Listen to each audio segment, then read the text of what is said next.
hello. Good afternoon, everyone. Welcome to Brewing Live All New Season, episode 514 for mental preparedness in the landscape of living amidst the challenges of our present time.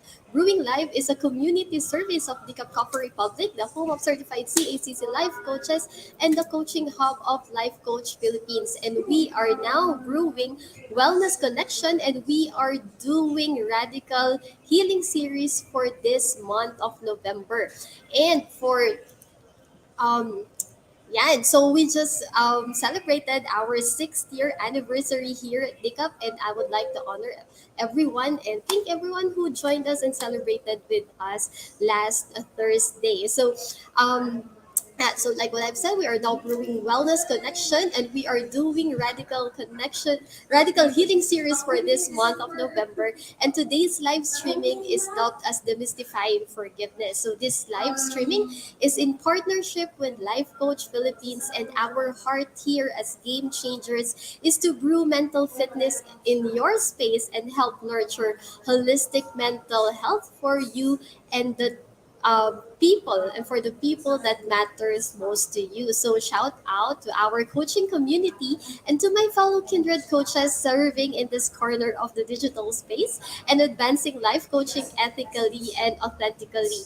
Giving is a lifestyle that never goes up out of style. So as you see the value that we provide as an organization, we truly appreciate receiving your stars and or your love gift through fan transfer or your GCash transfer. So just check the caption of this video for bank information and for our the GCash account where you can send your support and where you can send your appreciation for us. So for Decaf Coffee experience, you can visit us here at Decaf Coffee Republic. I'm coming in live here at Decaf Coffee Republic, the home of certified CACC life coaches and our coaching hub, the coaching hub of certified CACC life coaches of Life Coach Philippines. We are inside PC Supermarket Compound, Pioneer Road, Corner, Brixton, and United Streets, Capitolio, Pasig City, and we are open from 10 a.m. to 10 p.m. So visit us today. We are in front of Bayanihan, sa kabilang side,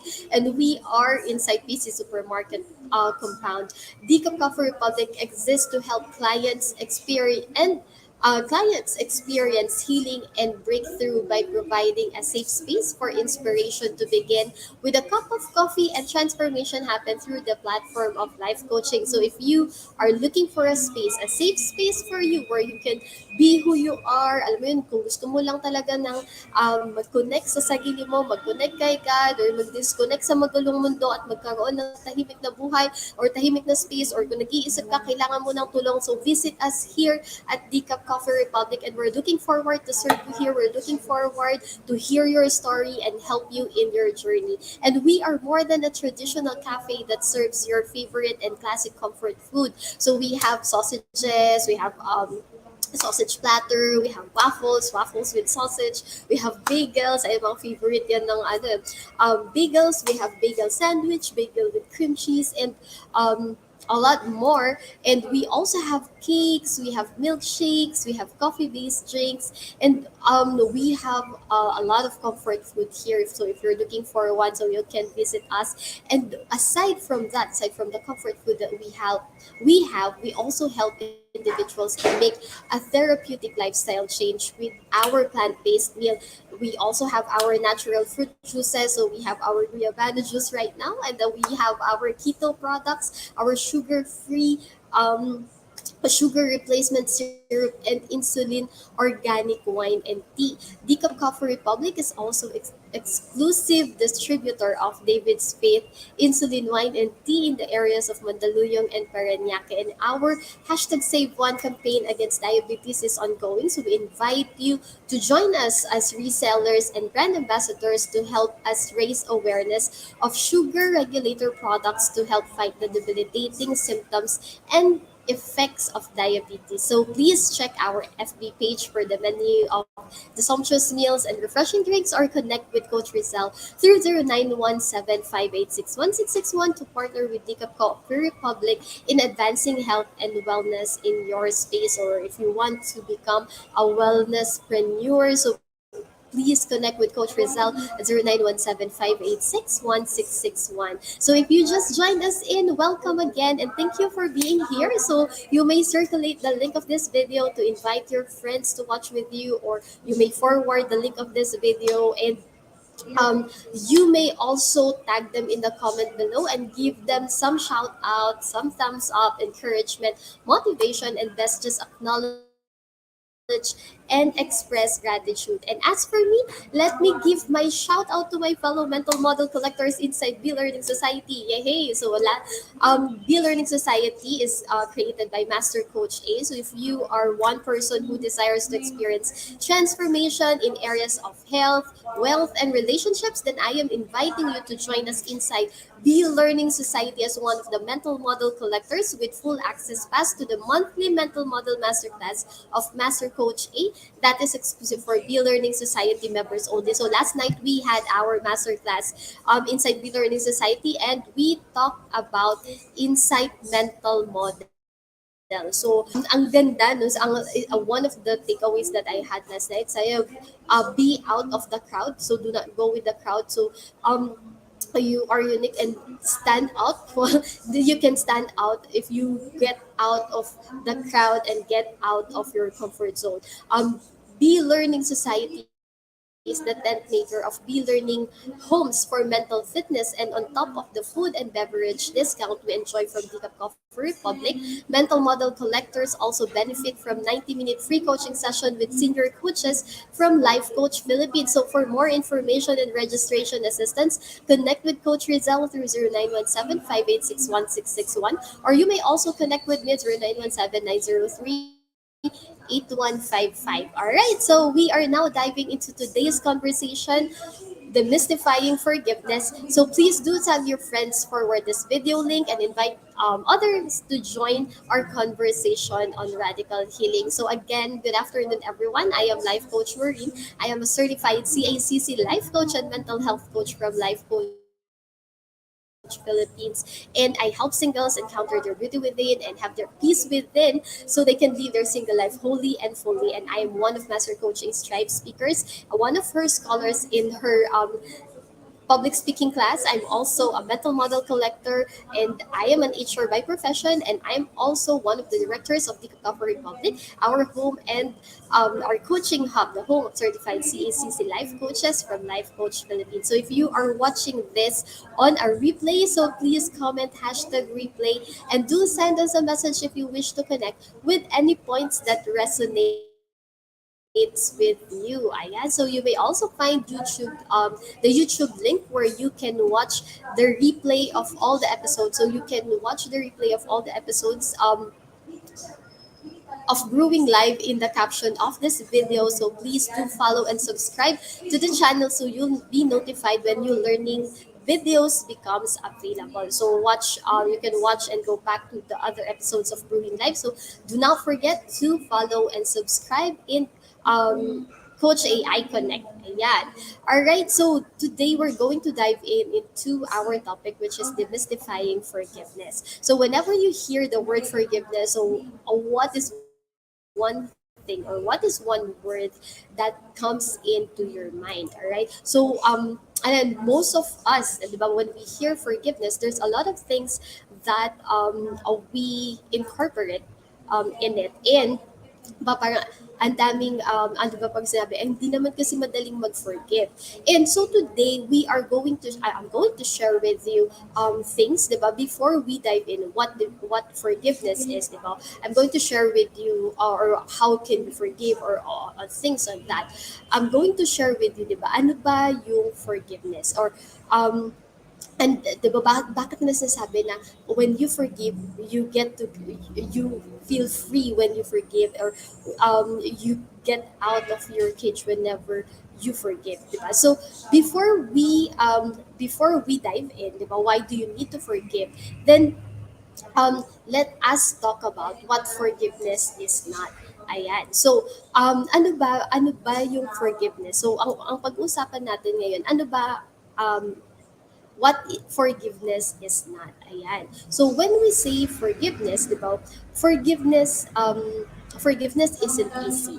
And that is that is a reality, and what forgiveness is not. So for when you forgive, forgiveness doesn't mean that you're saying that what happened is acceptable, because sometimes when things happen, yun dun nagkakaroon ng bottleneck na bakit ako mag-forgive. So ibig sabihin ba pag nag-forgive ako, kakalimutan na natin lahat. So it doesn't mean it, or it doesn't necessarily mean that you ignore the hurt or what you have felt during the situation, or the offender just gets away of the offense or the consequences, because forgiveness is not forgiveness is not like denying what happened.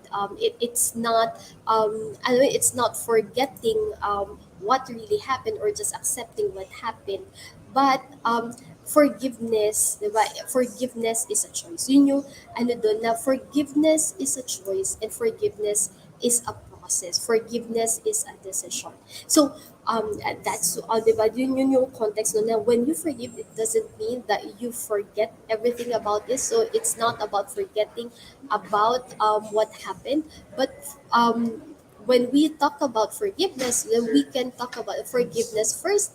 Forgiveness is a process, and forgiveness sets you free. Ayan yung truth about forgiveness. And yeah, so yeah, we already talked about the forgiveness, diba? That forgiveness, what forgiveness is not. That we're talking about what forgiveness is right now, and then yeah, so there, that's one, diba? Yun yung first is forgiveness is a process. It's not a one-time, big-time thing, diba? Hindi siya yung pagkagising mo, o sige, magpo-forgive na ako ngayon, tapos wala na siya, diba? There are still times that you will still feel the hurt, diba? You will still feel the pain whenever you see the person or the offender, the one who have offended you. But forgiveness is a deliberate act of choosing to let go what the other person did to you. So it doesn't, parang it's no longer a question of what, di ba? Parang so ibig sabihin pag nag-forgive ako, hindi ba tama yung naramdaman ko, or hindi naman, ibig sabihin ba mali ako, mali yung naramdaman. But it's not a question of who is right or who is wrong, but forgiveness is a deliberate act of choosing to let go what the other person did. And because since it is a process every day, whenever you think of that, it is a decision. It is a decision to say that it I have already forgiven this person. It is it is a deliberate action. It is a deliberate choice to choose every minute, every second, that I am forgiving this person. And second truth about forgiveness is forgiveness sets you free, because unforgiveness is like a jail, that when you do not forgive, it's like alam mo yun, it's like closing the door of jail, and you're putting yourself inside the wall na gusto mo pang isemento, tapos alam mo yung feeling na nagiging bitter ka sa buhay, sa na lahat nagiging pangit kasi yung puso mo na di ba sabi sa Bible, do not let the root of unforgiveness or the root of bitterness grow in your heart, because that bitterness, when that root of bitterness grow in your heart, or grow in your heart because of what happened, then it steals your joy, it steals your peace, it steals the relationship, the good and great relationships that you could have in your life. And whenever you forgive, it's like one step, di ba? Parang siyang one step outside of to walking away, or walking outside the jail, di ba, of unforgiveness. And it kaya babalik ulit doon sa una natin na it is a process, kasi it could be one step at a time, one step at a time, di ba, hanggang sa makalabas ka. Because number three, the third truth about forgiveness is not easy. So hindi siya alam mo yun, hindi siya walk in the park. Sometimes yung ano pa, yung sitwasyon is that you think na hindi forgive ko naman tong taong to eh. And, or hindi ka aware that you are not forgiving the person and you're getting bitter about the situation. And marami siyang proseso. So it's not easy. It's not a one-time, big-time thing.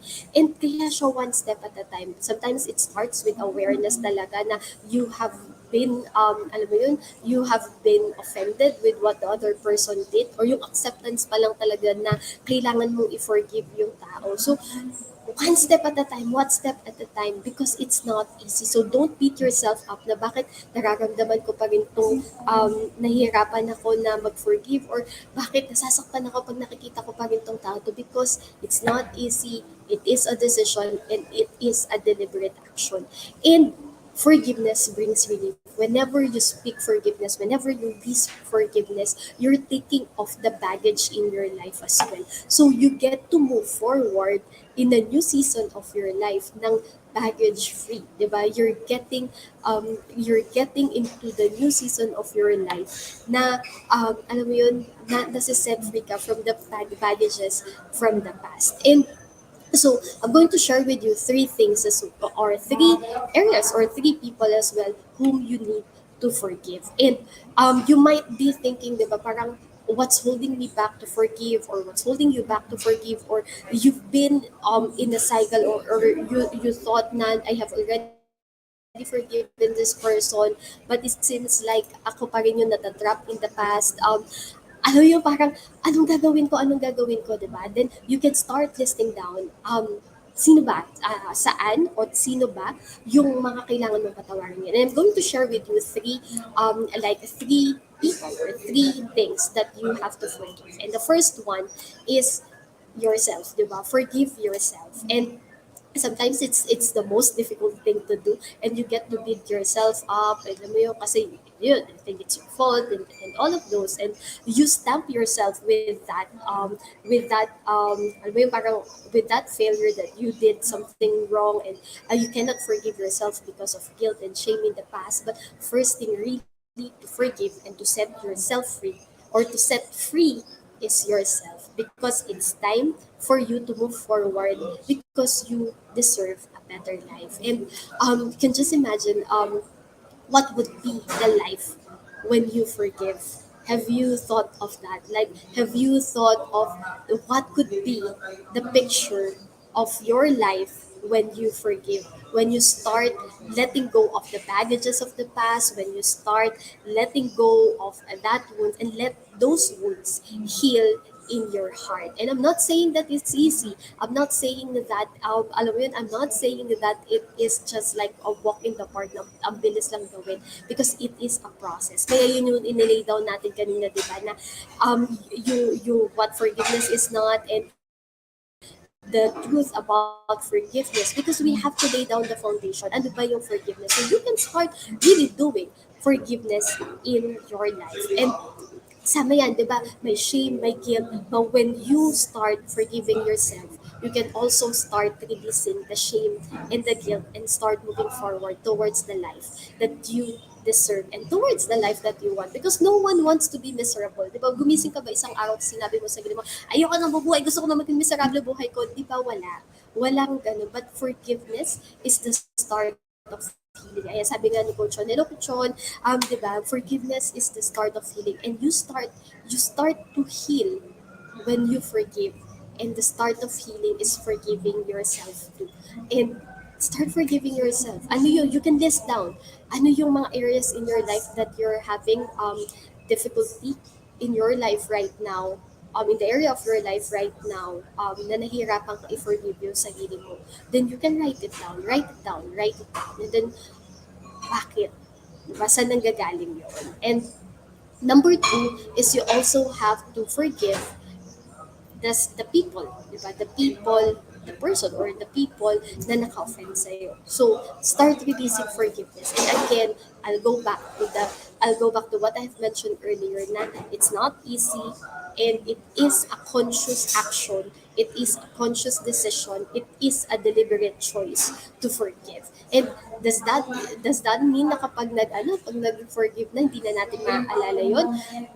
No, 'di ba? Kasi maaalala mo pa rin yung sitwasyon, maaalala mo pa rin yung nangyari. But you know that you get healed, because you know that gumagaling na yung puso mo. Now, whenever you look back on that situation, you will get the learnings, you will get the lessons of what happened, and no longer you will get na ito, sinaktan ako nito, ito dahil, but you can do the flip side already, and you will see the beauty of that situation, why it happened. Ayan. So, hello, Coach Nords. Thank you for joining me. And so, you forgive the person. And lastly is you forgive the space.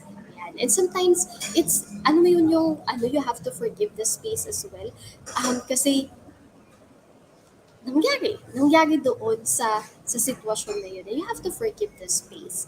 And, alam niyo, babalik ulit tayo sa sinabi ko kanina, na it is, hello master, yan, thank you for joining na. It is a choice. It is a choice to forgive. It is a choice to let go. And I remember, diba, I want to share this mental model, one of the mental models that we have talked about in inside the learning side, and that's regret minimization. And when you can maximize this actually whenever yeah, in forgiving someone, no, whenever you're struggling with forgiveness, or um whenever you're struggling, and whenever you're having difficulty to forgive, remember, you imagine yourself when you are already on the deathbed, or when you are already 80 plus years and you're dying, and you go back in your life, and ano yung life na gusto mong makita.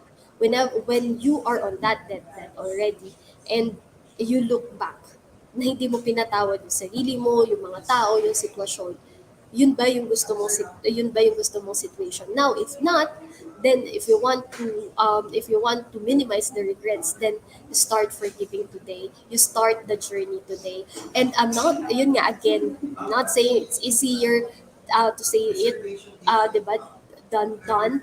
Kaya nga kailangan ng tulong. Kaya nga hindi ka pwedeng mag-isa. Kaya nga dinesign na may kasama tayo. Kaya nga tayo nasa tribe. Kaya nga yung design natin really is to be connected to other people, because forgiveness, the journey of forgiveness is not easy, but it is possible, because healing is possible when we forgive.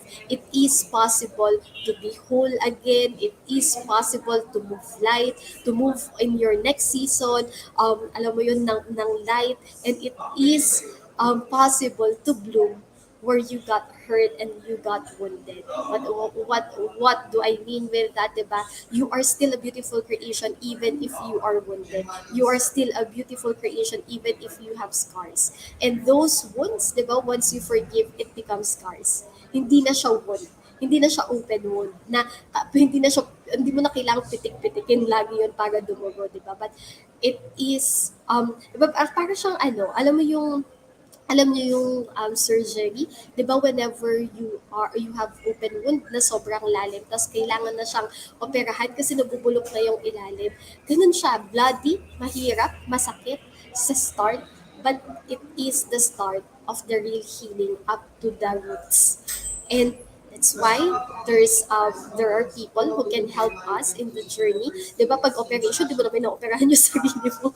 Pero you go to the expert, you go to the people who can help you go to the doctor, you go through the medication. And forgiveness is like that.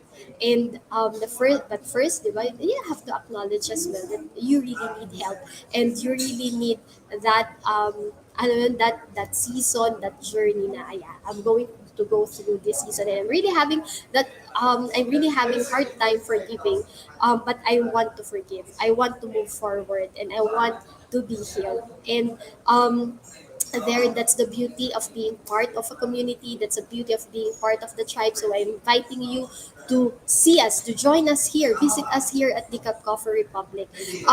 Yeah, we're here to help you, to listen to you. Punta ka dito because you have a place, you have a home. And you might be thinking na parang, ang hirap magtiwala, baka masaktan ulit ako, or baka mag-usisero na sa buhay ko, ganyan and all. This is a safe space for you. So come, experience, and diba, and experience and get the help that you need, because you are loved, you are beautiful, you are special, and you have that capability and that ability, diba, to move forward and to be healed and receive that healing, because you deserve it. You deserve a beautiful life despite of the betrayal, despite of the failures, despite of the disappointments in the past, despite of the shame, the guilt, and all of those things. You deserve to have that wonderful life, because that's how God has created you. That's how God wants you to live your life. Ayan, so thank you, Coach Chat. Thank you, ayan, for yan bataan life coaching thank you for joining me this afternoon. And if you need help um in forgiving someone, or if you need help to walk you through and hold your hand as you journey in that journey of forgiveness and healing, so you can start forgiveness, so you can start healing, then connect with me. And then I'm also inviting you to watch Master Coach A's 100 days toolkit mastery challenge inside YouTube. So there is her day 19. Yeah, day 17. Day 17 is about forgiveness. 17, 18, 19. Ayan. So, those are about forgiveness. So, if you can download the toolkit, and if you need someone who can process you, then visit us here at the Cup Coffee Republic. Ayan. So, thank you so much for joining me this afternoon. Thank you for joining me today and supporting the advancement of mental fitness. So I would like to invite you to join us on floor for our face-to-face community events. So Comfy Sunday, so that is tomorrow. So Coach Sean is the one who will have coaching talk. So that's Sundays for Life with Coach Sean. And Coach Sean is talking about creativity. So if you want to nurture and nourish your creative side, so go visit us tomorrow night at 7:30 p.m. And Mondays is with Coach Teen. So that's Nurturing Monday, walk along with Coach Teen. So Coach Teen talks about relationship. So anything about relationship. Hindi lang siya romantic relationship, but also relationship with yourself. And Tuesday is about habits. So it's all about habits with Master Coach's Mean. So if you want to build new habits that will help you grow, so you can join us at, every Tuesday night at 7:30 p.m. And then Wednesdays is Purpose Wednesday. So as way in a day with Coach Rezzhel. And then Thursday, of course, is Master Coach A, Coaching for the Soul with Master Coach A. And tonight is our open mic with Coach Orville. So if you want to express, share your thoughts, share your emotions, alam mo yun, just express and like practice self-expression. So join us tonight at 7:30 p.m. So if you also want to chill, gusto mo lang kumanta or gusto mo makinig, punta ka po ng 7:30 p.m. open mic with Coach Orville. So if you're interested to become a professional service provider, either as a life coach or mental health coach like us, so connect with Coach Rezzhel through 0917586161 to know more about the Co-Actively Co-Create Life Certification Program by Master Coach A. So we are now accepting application for mental health certification and internship program with limited slots. So make sure that you make that reservation with Coach Rezzhel. So join us back again tomorrow, same time and same digital space for episode 515. So again, this is Life Coach Maureen, mentally fit to serve in behalf of Life Coach Philippines. This is us in the Philippines. Love boom boom, love boom boom, love boom boom, and we'll see you again tomorrow. Have a blessed day. Thank you. Bye-bye.